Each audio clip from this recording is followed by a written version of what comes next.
One of the big challenges in macro photography is to get deep enough depth of field.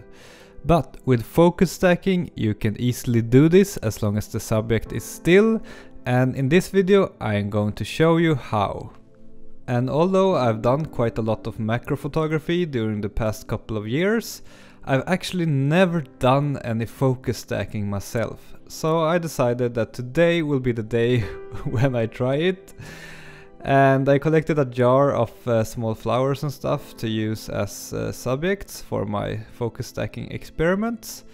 And actually these leaves I collected because I've noticed that a lot of big drops are on them when it has been raining. So for some reason they managed to collect big water drops, and that could be a nice subject, I thought.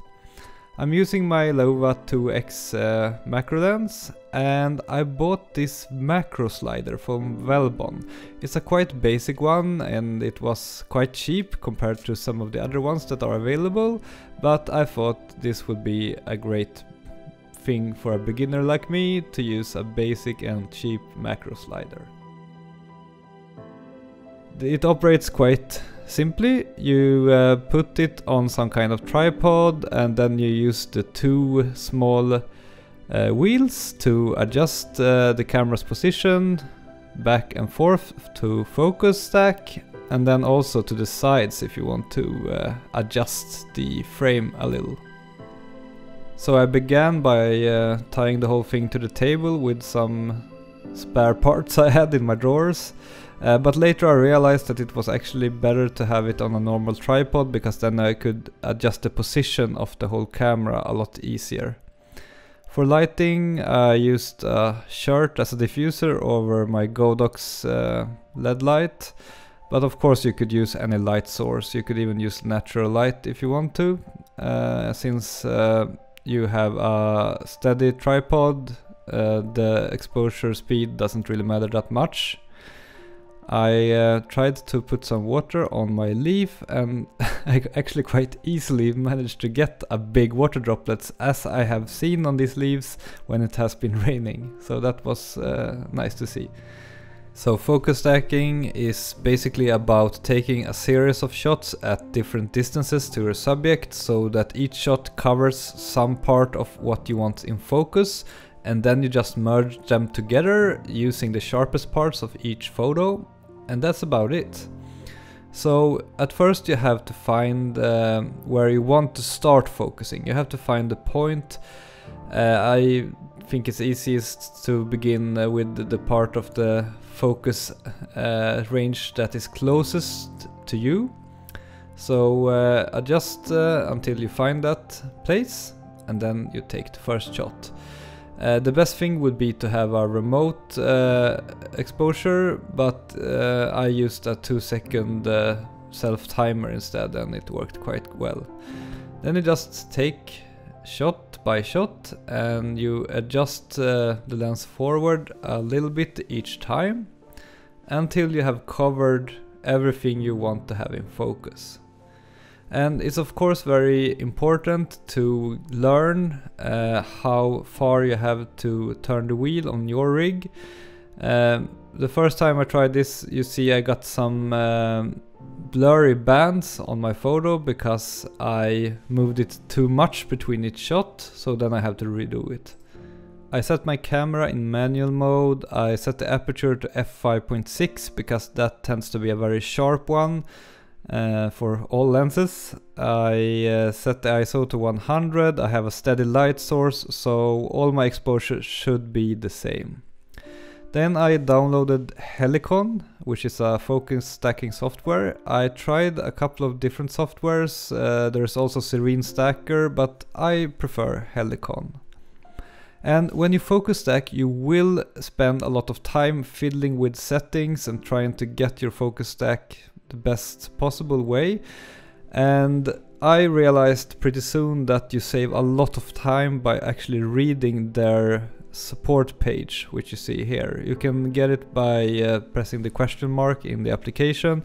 It doesn't take that long to read, but it will explain all the different settings and it will save you a lot of time.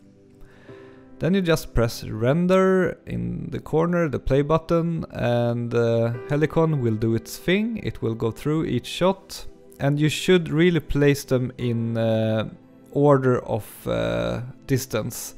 So you should never place them out of order. Helicon will do its job, and in many cases you will see something like this, a failure, and the picture looks weird.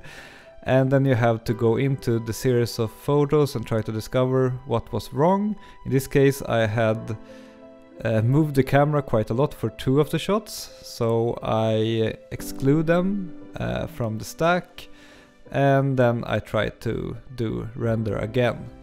So the second time it looked like this. It looks quite well, but there is some blur to the right side of the drop, and at first I didn't really understand why. But after looking through the photos a bit, I realized that the specular highlight of the drop, when it is out of focus, it actually covers beyond the drop. So the drop kind of becomes bigger when it is out of focus. And by removing a lot of the shots from the stack, until I get to the point where the drop's edge is sharp, meaning I remove all the shots that are beyond the edge of the drop, then I was actually able to solve this blur problem.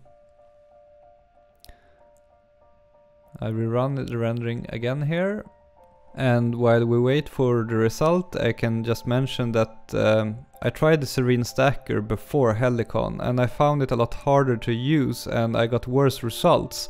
So I can really recommend Helicon, and I will probably buy it when my trial expires, because I really like it. Now that we have rerun it, you can see that the blur on the right side of the drop has disappeared, which is nice, but I still kind of like the old image a bit more with the blur, so I decided to fix it in Lightroom, which is quite simple with the clone stamp. And yeah, it isn't perfect, but it looks okay, and I'm actually quite happy with this photo. This is my first real focus stack, and for that I think it's fine. I did another one with a small flower, and this one is not as obvious, but still it makes a big difference to do a focus stack here, because otherwise the flowers in the foreground will never be completely in focus. And this is an example of a focus stack that just went well the whole way. And if you don't have any specular highlights or anything else that's special, it kind of works very well out of the box with Helicon. So I can really recommend you to try Helicon and invest in a focus slider. It is so much harder to do this without a focus slider, especially if you're a beginner. So I mean, I tried and I failed. Don't forget my newsletter, an email newsletter about photography, all the things I didn't have time to include in my YouTube videos every month. Sign up at mwroll.com. And if you did like this video and found it helpful, you can support this channel by giving me a thumbs up. Press it now, and I'm forever grateful.